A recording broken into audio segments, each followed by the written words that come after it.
Welcome back to the deep dive. If you've ever wondered why the teenage years feel like, I don't know, this confusing mix of explosive growth, paralyzing uncertainty, and then these sudden bursts of brilliance, you're in the right place. You really are. Today, we are taking a deep, detailed look at the fundamental transformation that shifts a child into an adult. We're talking about adolescence. It is, I think, the single most complex, rapid, and often invisible developmental stage we go through. Invisible is the key word there. It really is. And for you, our listener, who needs to quickly yet thoroughly grasp the underlying mechanics of this change, our mission today is to cut through the noise and analyze the biosocial foundations. We're going beneath the surface. We're looking at the hormonal and neurological forces that are really at work. Exactly. And we have to start with the physical engine that sets this entire process in motion, and that's puberty. Right. It's defined in our source material as the time between the first onrush of hormones and full adult physical development. Now, that definition is precise, but boy, it hides a colossal reality. It does. That reality is the crucial distinction our sources constantly emphasize. I mean, while the intense, body-altering phase of physical puberty usually lasts only, 3 to 5 years? Right, a pretty short window. A very short window. Yeah. But achieving true psychosocial maturity, that's the fully integrated emotional, cognitive, and social readiness you need for independent adulthood, that requires many, many more years. So there's a huge gap. There's a canyon, this mismatch, this canyon between biological readiness and, let's call it, psychological wisdom. That is the defining conflict of adolescence. And it's that gap that creates so much of the vulnerability we see. But before we get to the consequences, let's just establish the markers. Okay. When we talk about the end of this physical journey, we're talking about the signs of reproductive capacity. For girls, the major milestone is menarche. The first menstrual period. Yeah, and it's a huge psychological event. It is, but biologically, it's really just a preliminary sign. While menarche signals that ovulation is now possible, the sources remind us that the system is rarely stable right away. So it's not like a switch is flipped and everything's working perfectly. Not at all. Ovulation and menstruation are frequently irregular for years. The body has the capacity, but it hasn't quite achieved that regulatory rhythm yet. Okay, and for boys, the physical marker is spermarche. Spermarche, the first ejaculation. And while boys can experience erections very early in life, spermarche is the signal that actual regulated sperm production has begun. Exactly. So these two things, menarche and spermarche, they're the physical milestones. They signify that reproductive potential has been achieved. But, and this is the key point you made earlier, if we want to understand the true start of adolescence, we can't look at these finishing flags. No, you have to go back. We have to rewind several years before any visible growth spurt to the invisible chemical starting gun. The hormonal cascade? That's it. Okay, let's start there. The revolution is happening internally, driven by these chemical messengers. So when we talk about hormones, we're basically talking about organic chemical substances. They're produced in one tissue, they're conveyed through the bloodstream. And they're designed to affect a specific physiological function somewhere else in the body. Right. They're the body's highly specific long-distance communication system. But the initiation of the system, this thing called the HPG axis, is often overlooked. It's overlooked because the initial signal is so tiny, but it's so powerful. The whole hormonal signal system starts way up in the brain, in the hypothalamus. Okay, what does the hypothalamus do? Well, the hypothalamus is essentially the regulator of the autonomic nervous system, and in this case, it sends out a releasing factor to the pituitary gland. Ah, the pituitary gland. That's the one that gets the famous nickname, the master gland, right? That's So it's like the central switchboard for so many essential functions. It is. It's the switchboard for growth, reproduction, you name it. Once it's signaled by the hypothalamus, the pituitary gland produces and secretes hormones that essentially command other glands into action. And this whole process is regulated. It's not just a flood. Oh, it's highly regulated by what we call a feedback loop. The hypothalamus is constantly monitoring the levels of sex hormones in the bloodstream. So it's checking the levels. Constantly. When those levels drop too low, it signals the pituitary to release more. When the levels climb too high, it pauses the signal. Puberty begins when the hypothalamus starts lowering its sensitivity threshold to these hormones. So it lets more of them circulate. Exactly. It allows for a massive surge that overrides the previous equilibrium of childhood. So who are the pituitary's main targets during puberty? Where are these signals going? It signals two critical sets of glands, First, the adrenal glands, which sit right above the kidneys. And those are the stress hormone glands, right? Yeah. Adrenaline. That's right. These glands are primarily known for producing stress hormones like epinephrine, which is adrenaline, and norepinephrine. We'll come back to the profound significance of that signal in the next section because it dramatically affects emotional life. Okay, so the adrenal glands are one target. What's the second? The second, and you could say the stars of the show, are the sex glands themselves. The gonads. Precisely. The pituitary signals the gonads, the ovaries in females, and the testicles in males. These are the factories responsible not only for producing gametes, eggs and sperm. But also for flooding the body with the primary sex hormones. That's the key. The floodgates open. Let's clearly define those primary sex hormones, the substances that physically differentiate the sexes and drive these massive transformations. Okay, so the chief estrogen is estradiol. Now, both sexes produce it, but females secrete significantly greater amounts. And estradiol is responsible for what, specifically? It's responsible for the development of breasts, the rounding of hips, and the specific patterns of female fat distribution. Okay, and on the other side? On the other side, the most well-known androgen, or male hormone, is testosterone.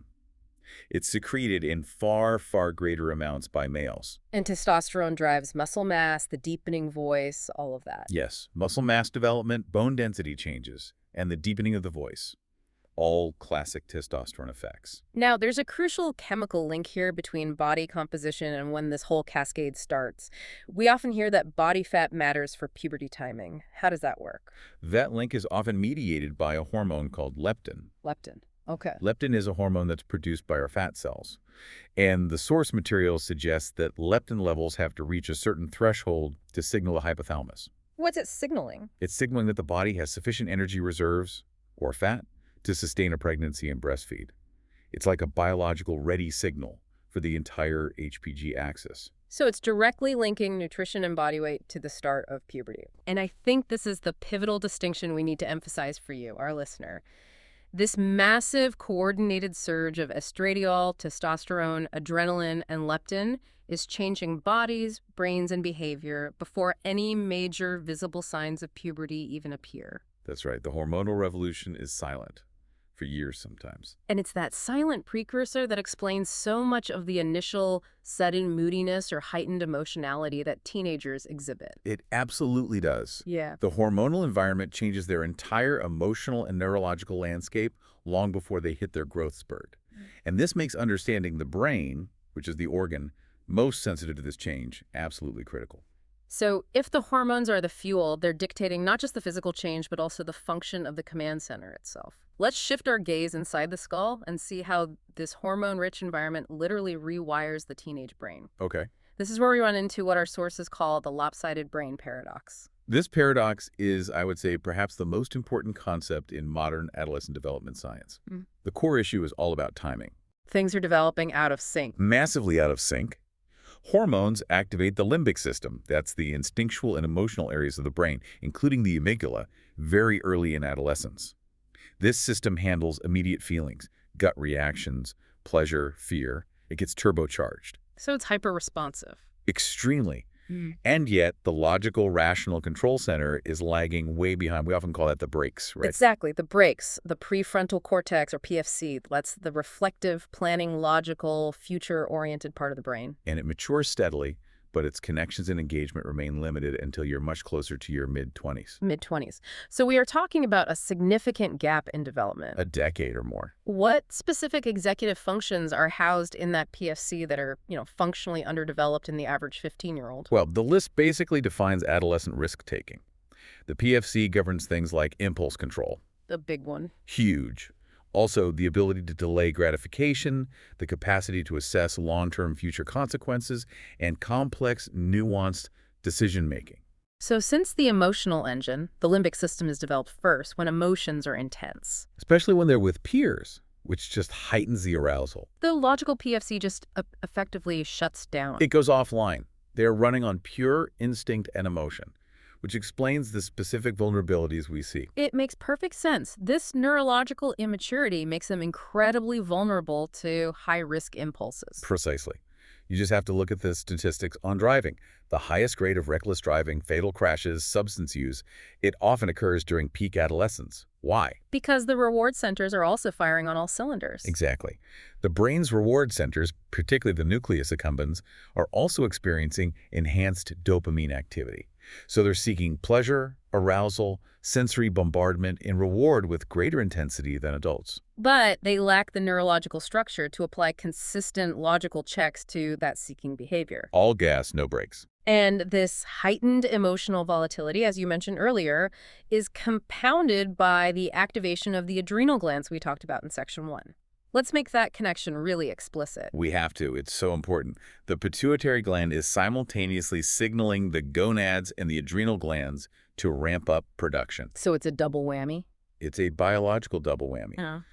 The adolescent is not only reacting to the world with a newly sensitive, hyperemotional limbic system, but their baseline physiological stress response is simultaneously amplified by a surge of stress hormones like epinephrine and norepinephrine. It's a hormonal cocktail that results in that characteristic emotional reactivity. And the sometimes disproportionate response to minor stressors. Yeah. They are highly sensitive emotionally, and they are chemically primed to feel stressed. No, it's easy to focus on the vulnerability, but as you pointed out, the adolescent brain is not broken. It's actually optimized for growth and exploration. That's right. So what are the positive structural changes happening in there? Well, we see significant benefits that are preparing the brain for adulthood.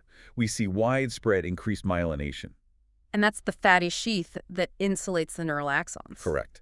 And this process drastically decreases reaction time and increases the efficiency of neural communication.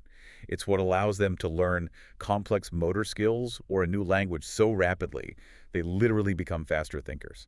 And the brain is just fundamentally more adaptable at this stage. Yes, there is a massive phase of synaptic growth and pruning. This intense period enhances moral development, and it fosters an unparalleled openness to new experiences, new ideas, and shifting perspectives. So the teenage brain is actively laying down the architecture for adult identity, for ethics, for thought. It is. This willingness to explore and challenge the status quo is developmentally necessary, even if it appears reckless to us on the outside. Okay, now let's pivot to the sleep crisis, which interacts just disastrously with this lopsided brain development. Puberty completely shifts their biological clock. Oh, it creates a fundamental conflict with our societal expectations. Puberty initiates a profound shift in their circadian rhythms toward what researchers call eveningness. Eveningness. Right. The adolescent body naturally delays the secretion of melatonin, pushing their ideal sleep-wake cycle later.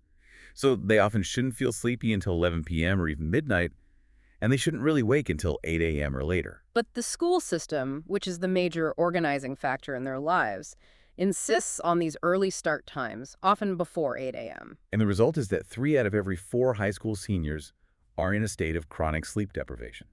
That is a staggering public health crisis. It really is. They are constantly accumulating sleep debt, and this eveningness itself may increase the risk for negative behaviors.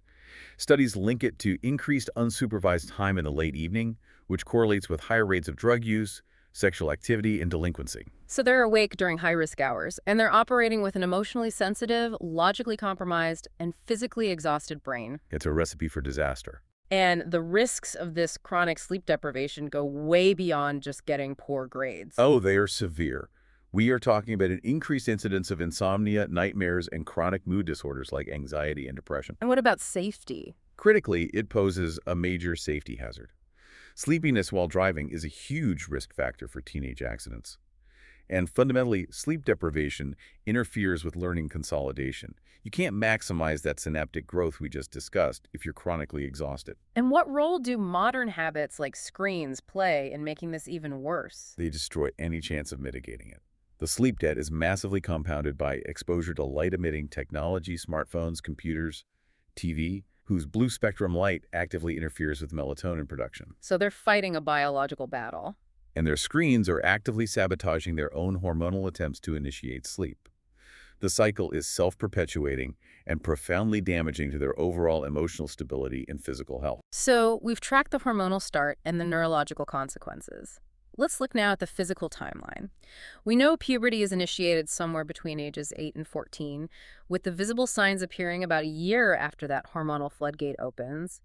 But the variation in timing is just Because it's vast. huge. What determines that schedule? Well, the schedule is a complex cocktail of factors, but it begins first and foremost with genetics. The genes found on our sex chromosomes have a marked influence on the age of puberty. They essentially preset the pace within a certain range. And beyond that inherited code, the body's current state is a major predictor, which brings us back to body fat. Correct. As we discussed with leptin, children with a relatively larger proportion of body fat tend to experience puberty sooner than their thinner contemporaries. Mm-hmm. And this isn't a judgment, it's just a biological energy assessment. And of course, there's the general gender difference. That's right, that holds true. Girls generally develop ahead of boys, often starting their hormonal cascade and growth spurt a year or two earlier. But we see significant variation across families, across ethnic groups, and socioeconomic statuses. It just confirms how complex all these influences are. One of the most compelling historical patterns in all of human development is the secular trend. Can you explain what it is and why the sources highlight that it's now come to an end? The secular trend was this massive centuries-long pattern where, in developed countries, each succeeding generation experienced puberty a few weeks earlier and grew marginally taller than the preceding one. So the age of menarche was dropping over time. It was steadily dropping from the late teens in the 1800s down to around 12 or 13 in the mid-20th century. It was a powerful sign of vastly improved nutrition, healthcare, and sanitation. And the crucial finding now is that this trend has stalled. It has stopped completely in developed nations like the US and most of Europe. This is crucial because it strongly suggests that we've reached a kind of biological optimum that's influenced by modern health and diet. So we're not seeing that progressive shortening of the time to puberty anymore. No. The stabilization means that biologically, the current adolescent timeline, with its early onset, is likely fixed for the foreseeable future. And this stabilization makes the role of environmental stress even more critical, as it's one of the few variables that is still fluctuating. What's the evidence regarding stress in early puberty? The evidence shows a really clear correlation. Chronic stress is associated with an earlier pubertal onset, particularly in children who are genetically sensitive to their environment. What's the hypothesis there? The hypothesis suggests that high-stress environments, which might include family conflict, exposure to violence, or parental instability, might hasten the hormonal onset of puberty. Which raises a fascinating evolutionary question. Why would a stressful environment accelerate a major developmental stage? It hints at a deep-seated biological mechanism. In environments perceived as unstable or dangerous, the body may accelerate reproductive readiness. It's a kind of get-it-done-now evolutionary strategy. But there's a problem with that. There is. The sources note a challenging correlation here. Stress may hasten the hormonal onset, but it can also make reproduction more difficult or result in less successful parenting in adulthood. It creates this complex, maladaptive response to instability. We have to pause here, though, and acknowledge the complexity of the data. This isn't a simple cause and effect. Absolutely. The crucial caveat is that not all scientists agree that stress is a direct causal agent in accelerating puberty. The relationship is complex. It could be mediated by other factors like diet or weight gain that result from stress. So we have to treat this as a topic of ongoing research. Exactly. The correlation is strong, but causation remains debated. Okay, let's turn now to the psychosocial fallout of this timing mismatch. Whether you're early, on time, or late, the timing of puberty dramatically shapes the adolescent identity. Massively. Let's start with the psychosocial burden that's often carried by early maturing girls. For girls, early maturation tends to be a disadvantage. They develop a physically mature appearance, breasts and curves, while their cognitive and emotional development is still years behind their look. And that dissonance creates clear psychological challenges. It does. The sources point to some very specific outcomes. They tend to suffer lower self-esteem, significantly more depression, and they struggle with a poorer body image compared to their peers. They must feel awkward, exposed. Very exposed. And they're often judged by peers and adults who perceive them as being older than they actually are. And this physical maturity then exposes them to developmentally older social risks. That's the critical link. They may attract or be attracted to older boyfriends whose emotional and chronological age aligns with their physical appearance, but who are far removed from their actual peer group. And that can be a dangerous situation. Tragically, the data suggests they may also enter into abusive or coercive relationships, more often than girls who mature on time or late. Their lack of emotional experience and that underdeveloped frontal cortex make navigating these older social dynamics extremely challenging. Okay, moving to the boys. How does early maturation affect them? Well, boys often experience an initial, though sometimes deceptive, social advantage. Early maturing boys are often larger, stronger, and more athletic than their peers. So they might achieve higher social status in sports or peer groups. They might. However, the psychosocial data is still fraught with risk. What are the risks associated with this early physical advantage for boys? Well, the sources show that they are reported to be more aggressive, more likely to engage in law-breaking behavior, and significantly more likely to abuse alcohol than later maturing boys. So that physical strength and size, coupled with that high arousal, low inhibition brain. Often leads them into problematic behaviors. Furthermore, the sources emphasize that these problems are most acute when the onset of puberty is both early and rapid. A fast, intense transformation that gives them very little time to adjust socially or emotionally. And finally, what about the slow developing boys? They must feel intensely marginalized when physical prowess is so highly valued in male adolescent culture. They do. They face intense anxiety about their physical appearance and relative strength. They tend to be more anxious and depressed, and sometimes exhibit high levels of physical insecurity. And the sources even note a surprising correlation with their views on sex. Yes, they tend to report being more afraid of sex than their peers. And this is likely due to a deep lack of confidence in their physical maturity and attractiveness relative to that cultural ideal. For every adolescent, regardless of gender or timing, the rate of maturation is tied directly to self-perception in every culture that's been studied. Let's dive deeper into the visible transformations now. The growth spurt itself. This is a period of intense, rapid construction. But the growth isn't symmetrical, is it? It follows a very precise sequence. That asymmetrical growth pattern is key to understanding the characteristic awkwardness of adolescence.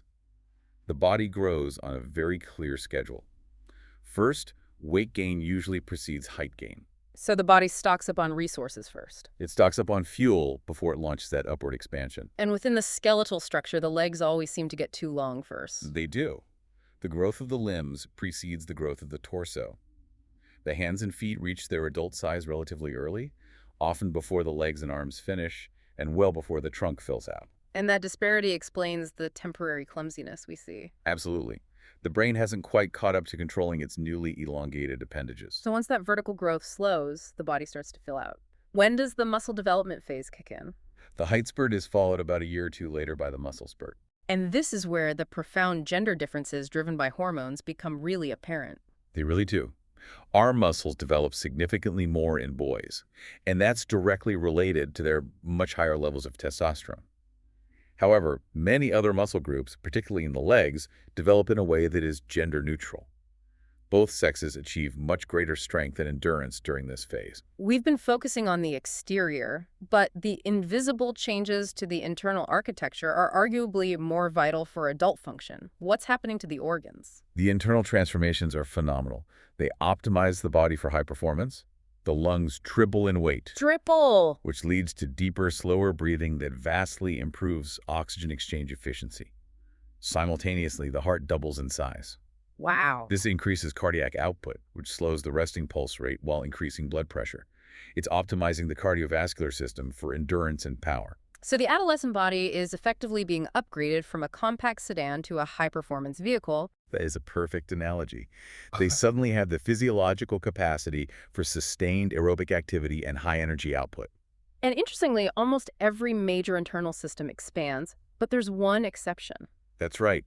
Only the lymphoid system, which includes the tonsils and adenoids, crucial for childhood immunity, actually decreases in size. And this contributes to the observation that adolescents often get sick less frequently than young children. Okay, let's discuss the highly visible and often distressing changes to the skin and hair. The daily sources of self-consciousness. For sure. The hormonal surge makes the skin significantly oilier and sweatier, which creates the perfect environment for acne. The hair on the head and limbs becomes coarser and darker, and of course new, darker hair grows in the areas that define sexual maturity. Under the arms, on the face for boys, and over the sex organs. Right. These are the secondary sex characteristics that signal that functional physical maturation is happening. Now, all this rapid growth requires an immense amount of building material, yet this is often the time when adolescents take over their own food choices, Yeah. and that can lead to poor nutrition. Creates a dangerous paradox. Adolescents require more iron, calcium, and zinc than at almost any other stage of life to support bone, blood, and muscle construction. But they often choose diets rich in empty calories and low in those essential micronutrients. So deficiencies are rampant. What are the long-term consequences of these common nutritional gaps? A calcium deficiency seems particularly serious. It is, because the adolescent phase is essential for reaching what we call peak bone mass. Failure to consume enough calcium now increases the lifetime risk of osteoporosis. And what about iron? Similarly, iron deficiency is incredibly common. This is due to the rapid increase in blood volume for both sexes and the onset of menstruation for girls. And it leads to chronic fatigue and lowered cognitive function. These dietary choices can have permanent health implications. And finally, let's tie these physical changes to the psychological sphere. Body image. This drives so much adolescent behavior and anxiety. It's the central psychological battleground for so many of them. Body image is a person's internal and often distorted idea of how their body looks. And the research is clear. Few adolescents are satisfied. And the pressure is intense and very gender-specific. How does this pressure manifest differently for girls and boys? For girls, the ideal is often thinness. This is fueled by the societal perception that boys prefer thin partners. Therefore, girls often diet, sometimes dangerously, to try and align with this internalized and often unrealistic ideal. And for boys? For boys, the pressure is towards muscularity and height. Boys want to look taller and stronger because girls tend to value well-developed muscles in males. It links physical strength directly to social desirability. So this external pressure forces both genders into this constant self-scrutiny and behavioral choices that can severely impact both their mental and physical health. This heavy burden. This intense phase of biological development culminates, of course, in sexual maturation. To clarify for everyone, let's distinguish between the two types of physical traits that emerge. Okay, we categorize them pretty clearly. Primary sex characteristics are the parts of the body that are directly involved in reproduction. So the internal structures like the uterus and ovaries, and the external ones like the testicles and penis. Exactly. And then the secondary sex characteristics are the external signals that maturity has been reached. Yes, the secondary traits indicate sexual maturity, but they aren't directly involved in conception. So we're talking about things like hair patterns, breast development, and changes in voice and body shape. Now, connecting the hormones to behavior, the hormones trigger the thoughts, but it's culture that shapes the outcome. That's the key synthesis right there. The hormonal surge creates and increases the frequency of sexual thoughts, urges, and arousal. But culture acts as the filter and the guide, So it takes those raw hormonal impulses. and molds them into specific fantasies, dictates social acceptability, and defines the norms of sexual behavior. It's why masturbation is common in both sexes across cultures, though it's typically observed at a consistently higher rate among boys. And that reflects differences in both hormone levels and social acceptance. It does. Okay, let's discuss the timing of first sexual intercourse and its really complex correlation with mental health. The data provides a very nuanced look at risk. The timing is everything. It reflects the neurological and psychosocial readiness we were talking about earlier. The sources show a clear, negative correlation. Intercourse before age 14 is strongly linked to negative psychosocial outcomes, Specifically, what kinds of outcomes? specifically elevated rates of depression and drug use. This confirms that engagement when the prefrontal cortex is most immature and social support systems are often weak carries significant risk. But the picture changes significantly later in adolescence. It really does. By age 19, those adolescents who have had intercourse are statistically less likely to be depressed than those who have not. That's a fascinating shift. It is. It suggests that later engagement, when it's typically supported by greater emotional maturity, stable relationships, and conscious decision-making, doesn't carry the same psychological burden, and may even be associated with a healthy integration of sexuality into one's identity. Focusing on sexual health trends, there are some genuine grounds for optimism in the data from the U.S. and globally over the past few decades. Yes, there are. We've seen significant positive changes. Overall, sexual problems in adolescence are less severe than they were in earlier decades. We've seen a decrease in teen births. A clear, sustained decrease in teen births, a consistent decrease in the teen abortion rate, and, critically, a measurable rise in the consistent use of protection among sexually active youth. So those trends suggest that education and public awareness campaigns are actually working. They seem to be working effectively, yes. However, the ongoing hazards remain significant, especially when we consider the biological realities of early puberty. Absolutely. The biological fact of earlier puberty, combined with evolving social norms that are often weaker than in previous generations, encourages earlier sexual activity. And that earlier sex remains strongly correlated with psychological issues like depression and drug abuse. It does. And in cases of unintended pregnancy, it introduces immense complexity and financial expense related to parenting for individuals who are often not yet capable of long-term planning or financial stability. And the most pervasive health risk is, of course, sexually transmitted infections, or STIs. We need to examine why teenagers have such high rates globally. This is a major public health concern. STIs, and we're talking about syphilis, gonorrhea, genital herpes, chlamydia, HIV, they are more common in sexually active teenagers worldwide than in older populations. And the reasons are multifaceted. They are. Biologically, the cervix in young adolescent girls is often structurally less mature and more susceptible to certain types of infection. Behaviorally, the high rate is driven by the early age of first intercourse, which often precedes consistent condom use. And we circle back to the vulnerability inherent in the adolescent psyche, a hesitance to seek treatment. That's the critical piece that drives community spread.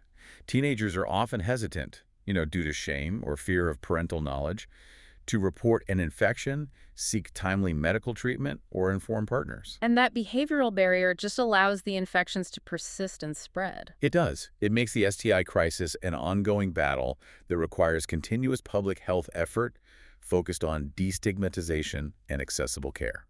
Finally, we must briefly and sensitively address the facts regarding sexual abuse, which is a severe hazard detailed in our source material. It's a critical issue to touch on.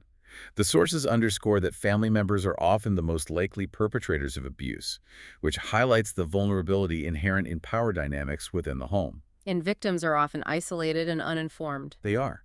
They may not know that what is happening is wrong, or they may lack the informational resources to seek help. And the impact of this abuse is not just confined to adolescence. No, not at all.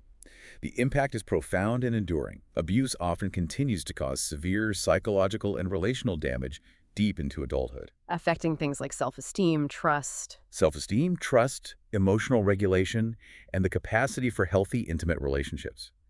It is a lifelong shadow that results from a profound vulnerability during a time of rapid, confusing medical change. This deep dive into biosocial development really maps out the high-speed collision course that defines adolescence. It really does. We've seen a rapid, radical, and fundamentally lopsided change where the body achieves reproductive capacity signaled by menarche and sperm arch in just 3 to 5 years. And the central defining paradox is just unavoidable. The body is biologically capable of starting the next generation long before the brain's reflective prefrontal cortex centers are fully wired. And this creates a decade-long period of heightened vulnerability. Especially when stress is high or peers are present. Yet, simultaneously, we see this enhanced synaptic growth and high dopamine activity that fuels creativity, learning, and that necessary urge to explore the world. It's a time of immense possibility built on a foundation of chemical and neurological instability.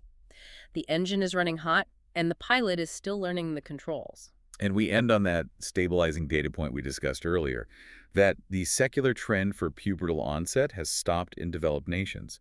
The biological clock is, for now, fixed at this early age.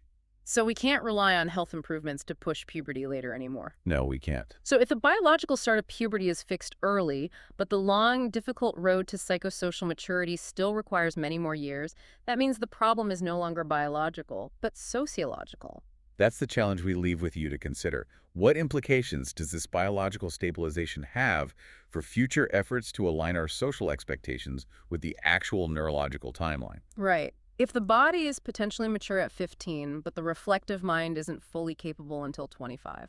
What specific new social structures, educational systems, or even legal boundaries might be needed for a population where the body matures so quickly, but the reflective, decision-making mind still takes a full decade to fully form?